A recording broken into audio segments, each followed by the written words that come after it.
ప్రేమ వివాహం చేసుకోవచ్చా? ఇప్పుడు చేసుకోవచ్చు అని అంటే కొంతమందికి ఇబ్బంది. అబ్బా ఈయన కన్నేనరా అంటారు. చేసుకోకూడదంటే ఇంకొందరికి ఇబ్బంది. అన్నం అట్లా చెప్పి వెళ్ళిపోయాడు అంటారు. ఏం చేయాలి ఇప్పుడు? నేను ఏం చేస్తానంటే నేనేం చేశానో చెప్తాను. అయిపోయిందా?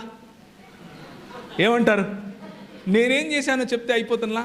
నేను 2000 సంవత్సరం నుండి 2011 సంవత్సరం వరకు మధ్యప్రదేశ్లో ఇందోర్ అనే పట్టణంలో మిషనరీగా ఉన్నాను.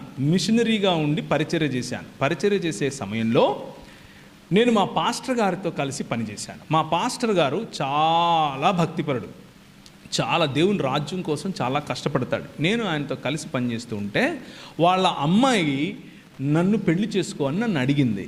నేను మా పాస్టర్ గారికి చెప్పాను.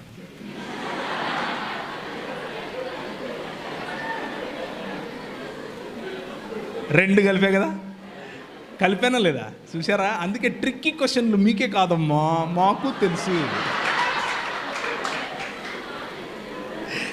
నేను మా పాస్టర్ గారికి చెప్పాను, అయ్యా మరి ఆమె నన్ను పెళ్లి చేసుకోమని అడుగుతా ఉంది, మీరు ఓకే అంటే సమయం తీసుకుని మా ఇద్దరికి కౌన్సిలింగ్ ఇవ్వండి, మేము పెళ్లి చేసుకుంటాం. లేకపోతే రేపటి నుంచి మళ్ళా దాన్ని ఏమంటారు, ఎవరికి వారే యమునా తీరే అని చెప్పాను.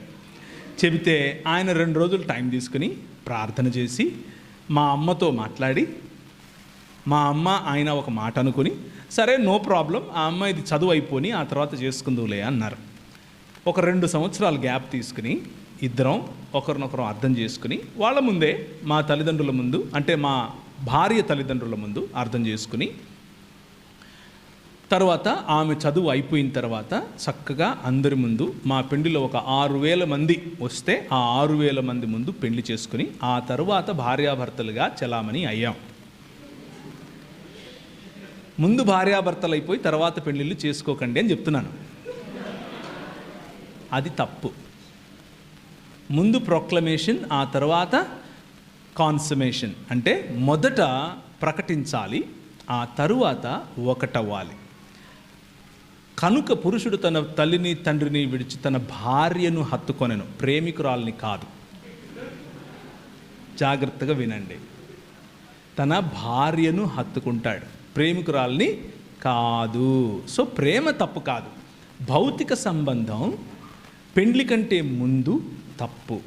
అది వ్యభిచారం కిందికి వస్తుంది. అది చేయకూడదు. ఇంకా క్లియర్గా ఏమని చెప్పాలనా? I hope I made it very clear.